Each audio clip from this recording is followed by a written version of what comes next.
The Semitic peoples, the antiquity of the Arabs, Phoenicians, their world trade, their circumnavigation of Africa, colonies, Tyre and Sidon, deities, the dissemination of the alphabet, Syria, Astarte, the death and resurrection of Adonai, the sacrifice of children. If we attempt to mitigate the confusion of tongues in the Near East by distinguishing the northern peoples of the region as mostly Indo-European, and the central and southern peoples, from Assyria to Arabia, as Semitic, we shall have to remember that reality is never so clear-cut in its differences as the rubrics under which we dismember it for neat handling. The term Semite is derived from Shem, legendary son of Noah, on the theory that Shem was the ancestor of all the Semitic peoples. The Near East was divided by mountains and deserts into localities naturally isolated and therefore naturally diverse in language and traditions. But not only did trade tend to assimilate language, customs, and arts along its main routes, as, for example, along the great rivers from Nineveh and Carchemish to the Persian Gulf, but the migrations and imperial deportations of vast communities so mingled stocks and speech that a certain homogeneity of culture accompanied the heterogeneity of blood. By Indo-European, then, we shall mean predominantly Indo-European. By Semitic, we shall mean predominantly Semitic. No strain was unmixed, no culture was left uninfluenced by its neighbors or its enemies. We are to vision the vast area as a scene of ethnic diversity and flux, in which now the Indo-European, now the Semitic stock for a time prevailed, but only to take on the general cultural character of the whole. Hammurabi and Darius I were separated by differences of blood and religion, and by almost as many centuries as those that divide us from Christ. Nevertheless, when we examine the two great kings, we perceive that they are essentially and profoundly akin. The fount and breeding place of the Semites was Arabia. Out of that arid region, where the man plant grows so vigorously and hardly any other plant will grow at all, came in a succession of migrations, wave after wave of sturdy, reckless Stoics no longer supportable by desert and oases, and bound to conquer for themselves a place in the shade. Those who remained behind created the civilization of Arabia and the Bedouin, the patriarchal family, the stern morality of obedience, the fatalism of a hard environment, and the ignorant courage to kill their own daughters as offerings to the gods. Nevertheless, they did not take religion very much to heart till Muhammad came, and they neglected the arts and refinements of life as effeminate devices for degenerate men. For a time they controlled the trade with the further east. Their ports at Cannae and Aden were heaped with the riches of the Indies, and their patient caravans carried these goods precariously overland to Phoenicia and Babylon. In the interior of their broad peninsula they built cities, palaces, and temples, but they did not encourage foreigners to come and see them. For thousands of years they have lived their own life, kept their own customs, kept their own counsel. They are the same today as in the time of Cheops and Gudea. They have seen 100 kingdoms rise and fall about them, and their soil is still jealously theirs, guarded from profane feet and alien eyes. Who now were those Phoenicians who have so often been spoken of in these pages, whose ships sailed every sea, whose merchants bargained in every port? The historian is abashed before any question of origins. He must confess that he knows next to nothing about either the early or the late history of this ubiquitous yet elusive people. We do not know whence they came nor when. We are not certain that they were Semites, and as to the date of their arrival on the Mediterranean coast, we cannot contradict the statement of the scholars of Tyre, who told Herodotus that their ancestors had come from the Persian Gulf and had founded the city in what we should call the 28th century before Christ. Even their name is problematical. The phoenix, from which the Greeks coined it, may mean the red dye that Tyrian merchants sold, or a palm tree that flourishes along the Phoenician coast. That coast, a narrow strip 100 miles long and only 10 miles wide, between Syria and the sea, was almost all of Phoenicia. The people never thought it worthwhile to settle in the Lebanon hills behind them, or to bring these ranges under their rule. They were content that this beneficent barrier should protect them from the more warlike nations, whose goods they carried out into all the lanes of the sea. Those mountains compelled them to live on the water. From the 6th Egyptian dynasty onward, they were the busiest merchants of the ancient world, and when they liberated themselves from Egypt, circa 1200 B.C., they became masters of the Mediterranean. They themselves manufactured various forms and objects of glass and metal. They made enameled vases, weapons, ornaments, and jewelry. They had a monopoly of the purple dye which they extracted from the mollusks abounding along their shores, and the women of Tyre were famous for the gorgeous colors with which they stained the products of their deft needlework. These and the exportable surplus of India and the Near East, cereals, wines, textiles, and precious stones, they shipped to every city of the Mediterranean, far and near, bringing back in return lead, gold, and iron from the south shores of the Black Sea, copper, cypress, and corn from Cyprus, ivory from Africa, silver from Spain, tin from Britain, and slaves from everywhere. They were shrewd traders. They persuaded the natives of Spain to give them, in exchange for a cargo of oil, so great a quantity of silver that the holds of their ships could not contain it, whereupon the subtle Semites replaced the iron or stones in their anchors with silver, and sailed prosperously away. Not satisfied with this, they enslaved the natives and made them work for long hours in the mines for a subsistence wage. Like all early voyagers and some old languages, they made scant distinction between trade and treachery, commerce and robbery. They stole from the weak, cheated the stupid, and were honest with the rest. Sometimes they captured ships on the high seas and confiscated their cargoes and their crews. Sometimes they lured curious natives into visiting the Phoenician vessels and then sailed off with them to sell them as slaves. They had much to do with giving the trading Semites of antiquity an evil reputation, especially with the early Greeks, who did the same things. The Greeks, who for half a millennium were raiders and pirates, gave the name Phoenician to anyone addicted to sharp practices. Their low and narrow galleys, some 70 feet long, set a new style of design by abandoning the inward curving bow of the Egyptian vessel and turning it outward into a sharp point for cleaving wind or water, or the ships of the enemy. One large rectangular sail, hoisted on a mast fixed in the keel, helped the galley slaves, who provided most of the motive power, with their double bank of oars. On a deck above the rowers, soldiers stood on guard, ready for trade or war. These frail ships, having no compasses and drawing hardly 5 feet of water, kept cautiously near the shore, and for a long time dared not move during the night. Gradually, the art of navigation developed to the point where the Phoenician pilots, guiding themselves by the North Star, or the Phoenician Star, as the Greeks called it, adventured into the oceans, and at last circumnavigated Africa, sailing down the east coast first, and discovering the Cape of Good Hope some 2,000 years before Vasco da Gama. When autumn came, says Herodotus, they went ashore, sowed the land, and waited for harvest. Then, having reaped the corn, they put to sea again. When 2 years had thus passed, in the third, having doubled the Pillars of Hercules, Gibraltar, they arrived in Egypt. What an adventure! At strategic points along the Mediterranean, they established garrisons that grew in time into populous colonies or cities. At Cadiz, Carthage, and Marseille, in Malta, Sicily, Sardinia, and Corsica, even in distant England. They occupied Cyprus, Melos, and Rhodes. They took the arts and sciences of Egypt, Crete, and the Near East and spread them in Greece, Africa, Italy, and Spain. They bound together the East and the West in a commercial and cultural web and began to redeem Europe from barbarism. Nourished by this trade and skillfully governed by mercantile aristocracies too clever in diplomacy and finance to waste their fortunes in war, the cities of Phoenicia rose to a place among the richest and most powerful in the world.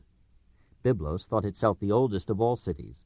The god El had founded it at the beginning of time, and to the end of its history it remained the religious capital of Phoenicia. Because papyrus was one of the principal articles in its trade, the Greeks took the name of the city as their word for book, Byblos, and from their word for books named our Bible, Ta Biblia. Some 50 miles to the south, also on the coast, lay Sidon. Originally a fortress, it grew rapidly into a village, a town, a prosperous city. It contributed the best ships to Xerxes' fleet, and when later the Persians besieged and captured it, its proud leaders deliberately burned it to the ground, 40,000 inhabitants perishing in the conflagration. It was already rebuilt and flourishing when Alexander came, and some of its enterprising merchants followed his army to India for trafficking. Greatest of the Phoenician cities was Tyre, that is, the Rock, built upon an island several miles off the coast. It too began as a fortress, but its splendid harbor and its security from attack soon made it the metropolis of Phoenicia, a cosmopolitan bedlam of merchants and slaves from the whole Mediterranean world. Already in the 9th century B.C., Tyre had achieved affluence under King Hiram, friend of King Solomon, and by the time of Zechariah, circa 520 B.C., she had heaped up silver as the dust and fine gold as the mire of the streets. The houses here, said Strabo, have many stories, even more than the houses at Rome. Its wealth and courage kept it independent until Alexander came. The young god saw in it a challenge to his omnipotence, and reduced it by building a causeway that turned the island into a peninsula. The success of Alexandria completed the ruin of Tyre. Like every nation that feels the complexity of cosmic currents and the variety of human needs, Phoenicia had many gods. Each city had its Baal, that is, lord or city god, who was conceived as ancestor of the kings, and source of the soil's fertility. The corn, the wine, the figs, and the flax were all the work of the holy Baal. The Baal of Tyre was called Melkarth. Like Hercules, with whom the Greeks identified him, he was a god of strength, and accomplished feats worthy of a Munchausen. Astarte was the Greek name of the Phoenician Ishtar. She had the distinction of being worshipped in some places as the goddess of a cold Artemisian chastity, and in others as the amorous and wanton deity of physical love, in which form she was identified by the Greeks with Aphrodite. As Ishtar Melita received in sacrifice the virginity of her girl devotees at Babylon, so the women who honored Astarte at Byblos had to give up their long tresses to her, or surrender themselves to the first stranger who solicited their love in the precincts of the temple. And as Ishtar had loved Tammuz, so Astarte had loved Adonai, that is, Lord, whose death on the tusks of a boar was annually mourned at Byblos and Paphos in Cyprus, with wailing and beating of the breast. Luckily, Adonai rose from the dead as often as he died, and descended to heaven in the presence of his worshippers. Finally, there was Moloch, that is, king, the terrible god to whom the Phoenicians offered living children as burnt sacrifices. At Carthage, during a siege of the city, 307 B.C., 200 boys of the best families were burned to death on the altar of this fiery divinity. Nevertheless, the Phoenicians deserve some niche in the hall of civilized nations, for it was probably their merchants who taught the Egyptian alphabet to the nations of antiquity. Not the ecstasies of literature, but the needs of commerce brought unity to the peoples of the Mediterranean. Nothing could better illustrate a certain generative relation between commerce and culture. We do not know that the Phoenicians introduced this alphabet into Greece, though Greek tradition unanimously affirms it. It is possible that Crete gave the alphabet to both the Phoenicians and the Greeks. But it is more probable that the Phoenicians took letters where they took papyrus. About 1100 B.C. we find them importing papyrus from Egypt. For a nation that kept and carried many accounts, it was an inestimable convenience compared with the heavy clay tablets of Mesopotamia. And the Egyptian alphabet was likewise an immense improvement upon the clumsy syllabaries of the Near East. About 960 B.C., King Hiram of Tyre dedicated to one of his gods a bronze cup engraved with an alphabetic inscription. And about 840 B.C., King Mesha of Moab announced his glory, on a stone now in the Louvre, in a Semitic dialect written from right to left in letters corresponding to those of the Phoenician alphabet. The Greeks reversed the facing of some of the letters because they wrote from left to right, but essentially their alphabet was that which the Phoenicians had taught them, and which they were in turn to teach to Europe. These strange symbols are the most precious portion of our cultural heritage. The oldest examples of alphabetic writing known to us, however, appear not in Phoenicia but in Sinai.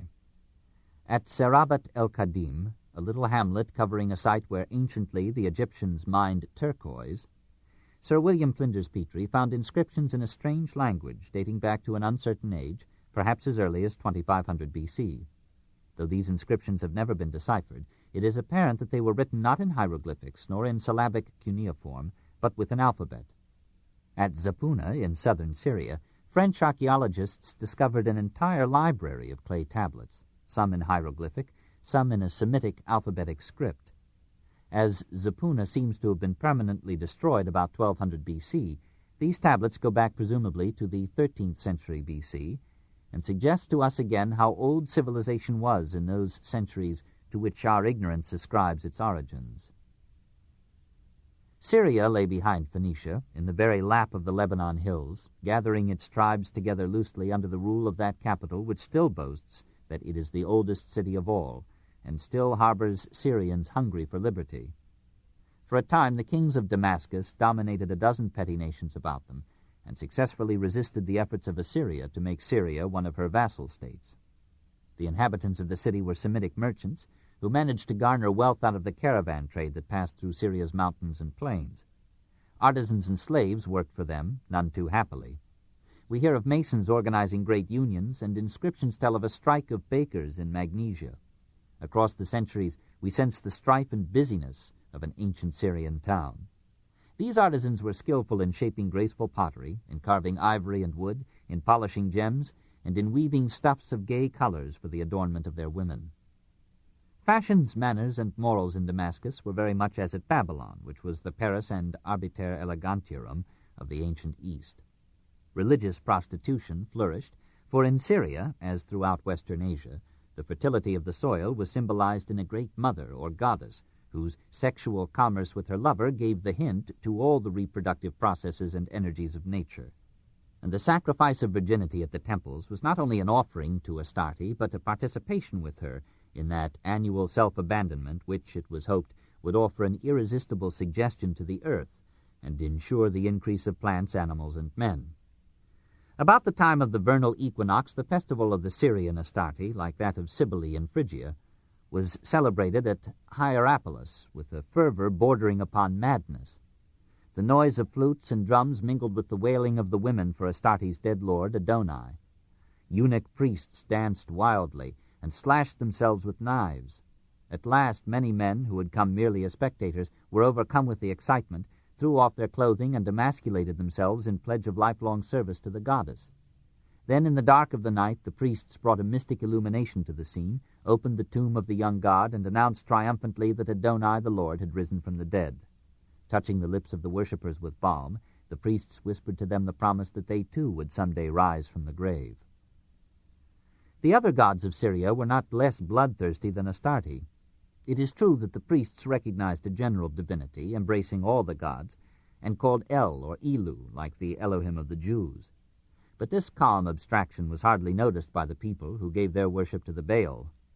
Usually they identified this city god with the sun, as they identified Astarte with the moon, and on occasions of great moment they offered him their own children in sacrifice, after the manner of the Phoenicians.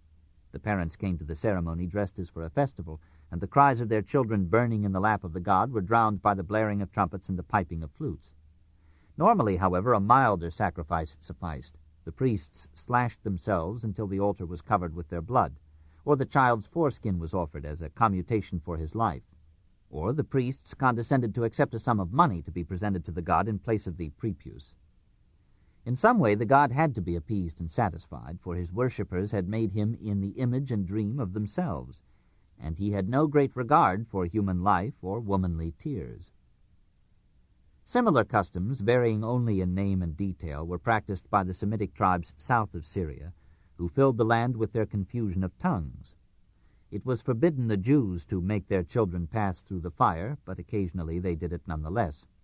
Abraham about to sacrifice Isaac and Agamemnon sacrificing Iphigenia were but resorting to an ancient rite and attempting to propitiate the gods with human blood. Mesha, king of Moab, sacrificed his eldest son by fire as a means of raising a siege. His prayer having been answered and the sacrifice of his son having been accepted, he slaughtered 7,000 Israelites in gratitude. Throughout this region, from the Sumerian days when the Amorites roamed the plains of Amuru, circa 2800 B.C., to the time when the Jews fell with divine wrath upon the Canaanites, and Sargon of Assyria captured Samaria, and Nebuchadrezzar captured Jerusalem, 597 B.C., the valley of the Jordan was drenched periodically with fratricidal blood, and many lords of hosts rejoiced. These Moabites, Canaanites, Amorites, Edomites, Philistines, and Arameans hardly enter into the cultural record of mankind. It is true that the fertile Arameans, spreading everywhere, made their language the lingua franca of the Near East, and that the alphabetic script which they had learned either from the Egyptians or the Phoenicians replaced the cuneiform and syllabaries of Mesopotamia, first as a mercantile, then as a literary medium, and became at last the tongue of Christ and the alphabet of the Arabs today. But time preserves their names not so much because of their own accomplishments as because they played some part on the tragic stage of Palestine. We must study, in greater detail than their neighbors, these numerically and geographically insignificant Jews, who gave to the world one of its greatest literatures, two of its most influential religions, and so many of its profoundest men.